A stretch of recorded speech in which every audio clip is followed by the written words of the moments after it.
Hello learners, welcome to Unfold You, your favorite digital learning platform. This is Anju Sharma, your chemistry mentor, and today we are continuing our chapter solutions and we are going to do its next part जिसमें हम करेंगे vapour pressure. सो vapour pressure किसको कहते हैं? Vapour pressure का मतलब ये नहीं है कि वेपर्स, आप पानी बॉईल करते हो तो वेपर्स निकलने लग गए तो that is vapour pressure. No, आप उसको वेपर प्रेशर तब बोलोगे जब वेपर्स का pressure will be equal to the atmospheric pressure, और वो जो टेम्परेचर होता है उसको हम बॉइलिंग पॉइंट बोलते हैं. मतलब जब बॉइलिंग पॉइंट रीच हो जाएगा उस वक्त वेपर्स जितना प्रेशर अप्लाई कर रहे होंगे that will be called vapour pressure, right. So जैसे कोई भी लिक्विड आप हीट कर रहे हो, इसके जब वेपर्स बनेंगे और ये जिस स्पीड से इवेपोरेशन होगी उसी स्पीड से कंडेंसेशन होने लगती है, इक्विलिब्रियम अटेन हो जाता है, उस वक्त जो प्रेशर है that is called vapour pressure. So it says vapor pressure of a liquid in solution is the pressure exerted by vapors in equilibrium with the liquid solution at particular temperature. What is that temperature? That temperature is the boiling point of that particular liquid, right? Then it says factors affecting vapor pressure. कब vapor pressure ज़्यादा होगा, कब vapor pressure कम होगा. पहला है nature of liquid. कैसे depend करेगा nature of liquid पे? कि अगर जो लिक्विड की इंटरमॉलिक्यूलर फोर्सेस हैं वो वीक होंगी तो प्रेशर ज़्यादा होगा, और अगर इंटरमॉलिक्यूलर फोर्सेस स्ट्रांग होंगी तो वेपर प्रेशर कम होगा. Second is temperature. जितना टेम्परेचर बढ़ाओगे उतना ज़्यादा वेपर प्रेशर आपको अटेन होगा. जैसे आपके पास कोई भी लिक्विड है, वाटर है, जैसे कि अगर आप 1 लीटर वाटर लेते हो किसी कंटेनर में तो उसके वेपर्स आपको जितने भी मिले आपको डबल अमाउंट मिलेगा अगर आप वाटर की क्वांटिटी डबल कर देते हो. 2 लीटर्स लेते हो तो डबल अमाउंट आपको अटेन हो सकते हैं वेपर प्रेशर की, राइट. सो दैट मीन्स जो वेपर प्रेशर है दैट डिपेंड्स ऑन अमाउंट और let's say mole fraction of that component. जितना कंपोनेंट की क्वांटिटी ज़्यादा होगी उतना वेपर प्रेशर भी ज़्यादा होगा. Then is Raoult's law. Raoult's law में क्या कर रहे हैं? हम एक सॉल्यूट को मिक्स कर रहे हैं सॉल्वेंट के साथ. अब इसमें Dalton's law of partial pressure की भी कंट्रीब्यूशन है. ये आपको बताएगा कि जब दो चीज़ों को आप मिक्स करते हो तो वेपर प्रेशर पे क्या फ़र्क पड़ने वाला है. अब ये दोनों चीज़ों के लिए अलग है. दोनों चीज़ें मतलब अगर आप 2 वॉलेटाइल कंपोनेंट्स को मिक्स करते हो then it is a different story. लेकिन अगर आप एक वॉलेटाइल और एक नॉन वॉलेटाइल चीज़ ऐड करते हो तो वेपर प्रेशर पे डिफरेंट इफेक्ट रहेगा, राइट. सो पहले हम करें वॉलेटाइल सॉल्यूट्स के लिए कि अगर आपके पास सपोज करो आपने वाटर लिया जो 1 लीटर पानी है, मान लीजिए 4 वेपर्स बना रहा है, ठीक है, और एक आप लेते हो कोई वॉलेटाइल सॉल्यूट 100 ग्राम्स आपने लिया और ये 2 वेपर्स बना रहा है. तो जब आप इस सॉल्वेंट को ऐड करते हो, ये सॉल्यूट मतलब इन दोनों को आप मिक्स करोगे तो जो आपको फाइनल सॉल्यूशन मिलेगा उसमें जो टोटल नंबर ऑफ वेपर्स होंगे according to Dalton's law of partial pressure आपको दोनों के वेपर्स इसमें मिलेंगे. मतलब 4 + 2 that will give you 6, right. So ये है वॉलेटाइल सॉल्यूट ऐड करने का इफेक्ट. कि मान लीजिए ये जो क्वांटिटी है इसको हम लेते हैं XA एंड जो वेपर है उसको हम लेते हैं P0A, प्योर सॉल्वेंट का vapour pressure P0A and amount in the form of mole fraction XA. Similarly we take this as P0B and its quantity as XB. So जो solution आप बनाओगे that will be equal to PA plus PB. PA and PB are partial pressure of solvent and solute, wherein PA is equal to P0A XA and PB is equal to P0B XB. ठीक है, P0A vapour pressure है pure solvent का, XA mole fraction है solvent की, P0B vapour pressure है solute का और XB mole fraction है सॉल्यूट की। अगर आप ये सिंबल्स ध्यान से कर लोगे आपको न्यूमेरिकल में कोई प्रॉब्लम नहीं होगी।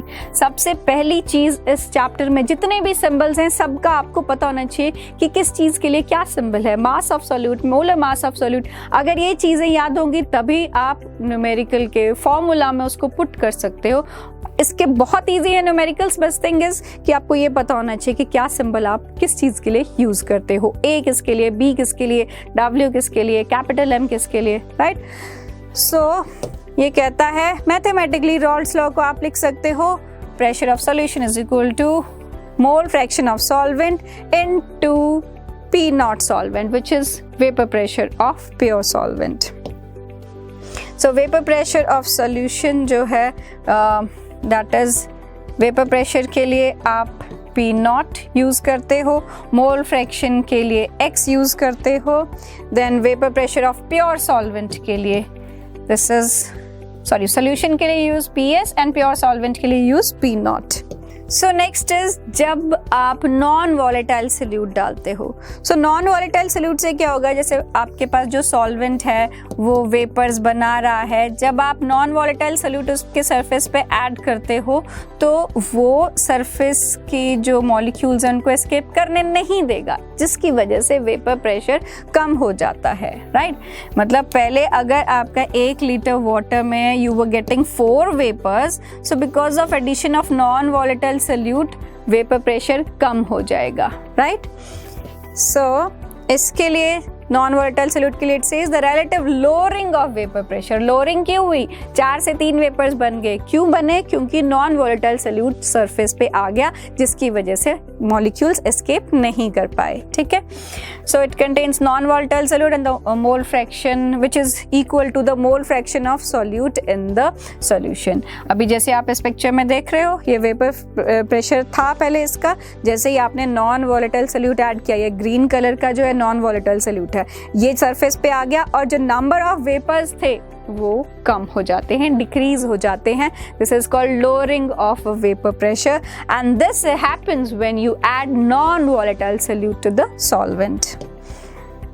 जैसे ये फिनोमेनन नॉर्मली आपको चाय बनाते हुए दिखता है, जैसे आपने गैस पे पानी रखा, पानी बॉईल कर रहा है, वेपर प्रेशर बना है, बहुत आवाज आ रही होती है पानी जब बॉईल कर रहा होता है। As soon as you add the tea leaves, क्या होता है, वेपर प्रेशर कम हो जाता है। क्यों, क्योंकि जो टी लीव्स हैं वो नॉन वॉलेटाइल सॉल्यूट हैं, वो वाटर मॉलिक्यूल्स के सरफेस पे उधर आ जाएंगे और उनको एस्केप करने नहीं देंगे, जिसकी वजह से थोड़ी देर बाद आपको आवाज़ आना थोड़ा कम हो जाती है।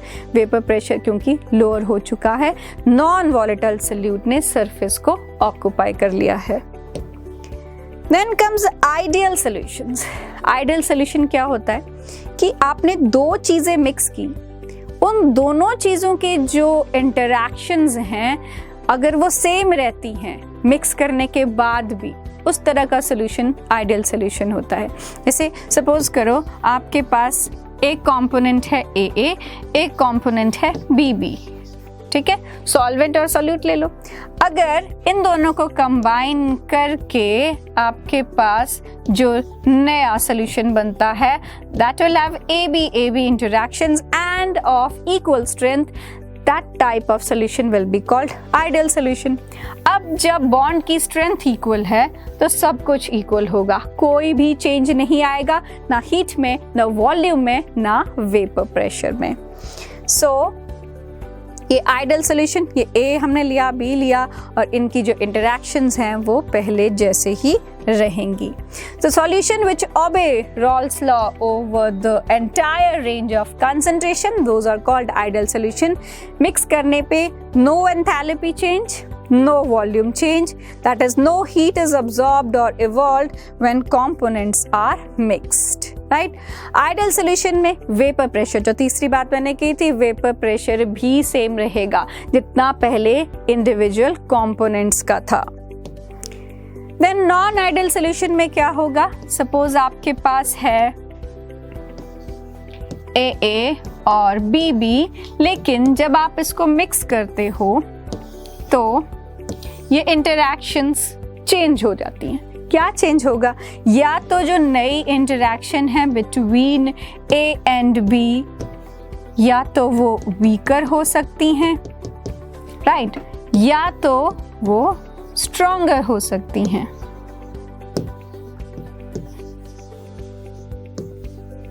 ठीक है, वीकर कब होंगी? अगर ऑलरेडी एग्जिस्टिंग जो बॉन्ड्स हैं वो टूट जाएं किसी वजह से, दोनों के ऐड होने से कुछ ऐसा हो कि वो बॉन्ड्स टूट जाएं।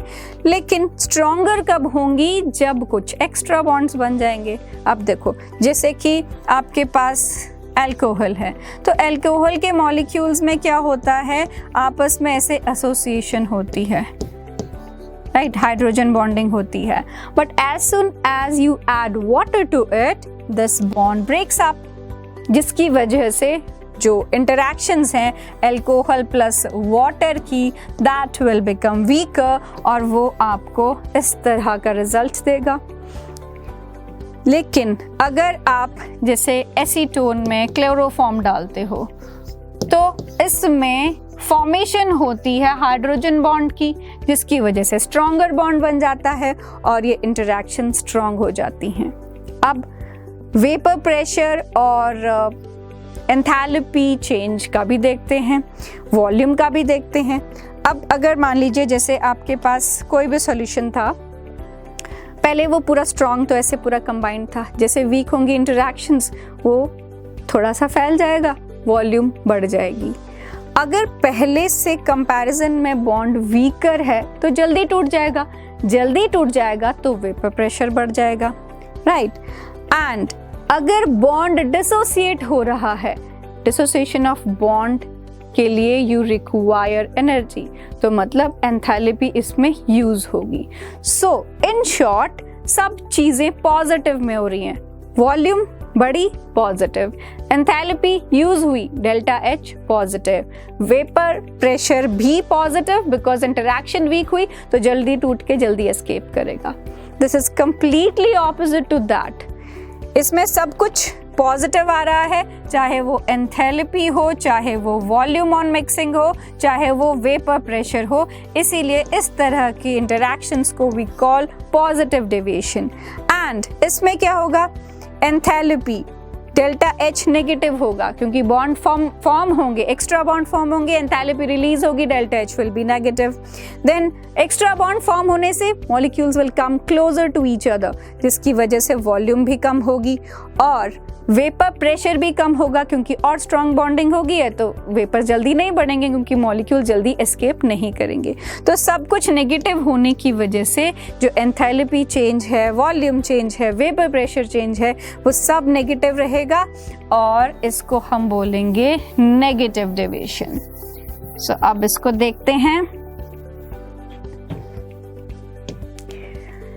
ये इंटरैक्शंस ए बी की जो कि पहले से वीकर भी हो सकती हैं, पहले से स्ट्रॉन्गर भी हो सकती हैं। Then it says the solution does not obey Raoult's law over the entire range of concentration, और इन्हीं को नॉन आइडियल सॉल्यूशन हम बोलते हैं। इसमें एंथैल्पी चेंज मिक्सिंग का भी जीरो नहीं होगा, इट कुड बी पॉजिटिव और नेगेटिव। वॉल्यूम चेंज भी जीरो नहीं होगा। हीट इज आइदर अब्सॉर्ब्ड और evolved when the components are mixed.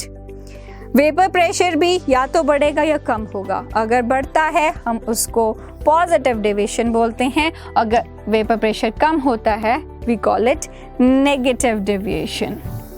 So we have two types of non-ideal solution, one with positive deviation and one with negative deviation. So पहले ideal और non-ideal को summarize करते हैं कि जो ideal के solution की interactions है वो identical होंगी और इसमें वो identical नहीं होंगी। इसमें enthalpy of mixing, volume zero mixing पे मतलब no change, मगर इसमें there will be change, could be positive, could be negative। Her component Rawls law को ओबे करता है, ये नहीं करता है। और आइडियल सॉल्यूशन में से सिमिलर तरह की चीज़ें मिक्स की जाती हैं, जैसे क्लोरोबेंजीन, ब्रोमोबेंजीन या फिर ब्यूटेन एंड पेंटेन और हेप्टेन और ऑक्टेन व्हाटएवर, ठीक है। और जो नॉन आइडियल सॉल्यूशन है उसका एग्जांपल है acetone and ethanol. Then solution showing positive deviation, जो इनकी इंटरैक्शंस हैं पॉजिटिव डेविएशन की वो पहले से कम होंगी। पॉजिटिव में सब पॉजिटिव है, volume change, enthalpy change, vapour pressure भी ज़्यादा होगा, लेकिन नेगेटिव में सब नेगेटिव है, ठीक है। इंटरैक्शंस भी कम है, volume negative, delta H mixing negative and vapour pressure जो है that will also be negative, मतलब कम वेपर्स वो बनाएगा। Then comes azeotrops. Azeotrops किसको बोलते हैं कि जब आप दो चीज़ों को, दो सॉल्यूशंस को मिक्स कर रहे हो, जनरली क्या होगा, सबका अपना अपना बॉइलिंग पॉइंट होता है। मिक्स करने पे अगर दो चीज़ें सेपरेबल रहती हैं तो एक जल्दी बॉईल कर जाती है, एक थोड़ी देर में बॉईल करती है। मगर कुछ सॉल्यूशंस ऐसे होते हैं जो मिक्स करने पे इंडिविजुअलिटी अपनी खो देते हैं। They behave like a single liquid and they have a single fixed boiling point. कोई अपने इंडिविजुअल कंपोनेंट्स का बॉइलिंग पॉइंट नहीं होगा। सच सॉल्यूशंस आर कॉल्ड एजियोट्रोपिक सॉल्यूशन। मतलब मान लीजिए कोई आपके पास एक कंपोनेंट का 50 डिग्री सेल्सियस बॉइलिंग पॉइंट है, एक का 100 है। जब आप इनको मिक्स करोगे एक नया बॉइलिंग पॉइंट आएगा which could be less than 50 और मोर देन 100। या तो कम वाले से भी कम हो सकता है या ज्यादा वाले से भी ज्यादा हो सकता है। Those solutions are called azeotropic solutions or azeotropic mixtures. So liquid mixture having a definite composition and a boiling like a pure liquid, single liquid की तरह behave करेगा। जैसे कि नाइट्रिक एसिड एंड वाटर, तो 68% नाइट्रिक एसिड इसमें है, इसका fixed boiling point है 125.5 डिग्री सेल्सियस, राइट। अच्छा, एक और चीज़, जैसे इसमें कम वाले से भी कम होता है तो हम उसको मिनिमम बॉइलिंग एजियोट्रोप बोलते हैं, और इसमें सारे पॉजिटिव डेविएशन वाले एग्जाम्पल होते हैं। और अगर ज़्यादा वाले से भी ज़्यादा होगा we call it maximum boiling azeotropes, और इसमें सारे नेगेटिव डेविएशन वाले एग्जाम्पल्स होते हैं।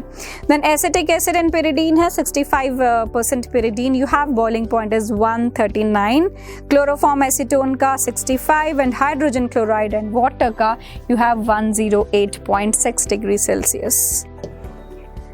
Then like I told you, minimum boiling azeotrope हम उसको बोलेंगे जो पॉजिटिव डेविएशन वाले जितने भी एग्जाम्पल्स हैं उसमें आएंगे। क्यों ऐसा होगा? क्योंकि पॉजिटिव डेविएशन मीन ज़्यादा वेपर प्रेशर, तो ज़्यादा वेपर प्रेशर मतलब वो जल्दी बॉन्ड टूट के वेपर्स बना सकते हैं, तो उनका बॉइलिंग पॉइंट कम होगा तब, क्योंकि उनके वेपर जल्दी बन रहे हैं, इंटरैक्शंस वीक हैं तो जल्दी बॉयल हो जाते हैं ऐसे लिक्विड्स, राइट। और जो मैक्सिमम बॉइलिंग है मतलब उसके बॉन्ड स्ट्रॉन्ग हैं, वो जल्दी नहीं टूटेंगे, आपको और ज़्यादा हीट देनी पड़ेगी उनको तोड़ने के लिए, जिसकी वजह से वो मैक्सिमम बॉइलिंग एजियोट्रोप कहलाते हैं। So let's summarize this topic. We did solubility. Solubility में हमने किया कि जो अमाउंट ऑफ सोल्यूट आप किसी भी पर्टिकुलर अमाउंट ऑफ सॉल्वेंट में डिसॉल्व कर सकते हो, that is called solubility.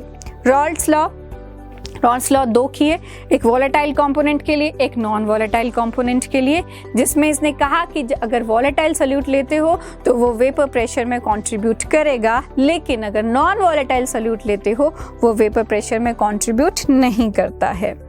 Henry's law says that जितना ज़्यादा प्रेशर लगाओगे उतना ज़्यादा मास ऑफ गैस जो है वो डिसॉल्व होता है।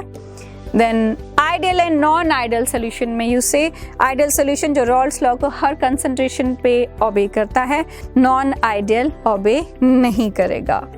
एंड एजियोट्रोप्स में हमने किया कि दो लिक्विड्स को मिक्स करके एक नया लिक्विड जो कि प्योर लिक्विड की तरह बिहेव करता है, किसी भी इंडिविजुअल कंपोनेंट का बॉइलिंग पॉइंट नहीं, उसका एक फिक्स्ड बॉइलिंग पॉइंट होगा जो कम वाले से कम हो सकता है या ज़्यादा वाले से ज़्यादा हो सकता है। So that was all for this topic. We will be back with next topic in next video. Till then keep learning, keep revising. Thank you.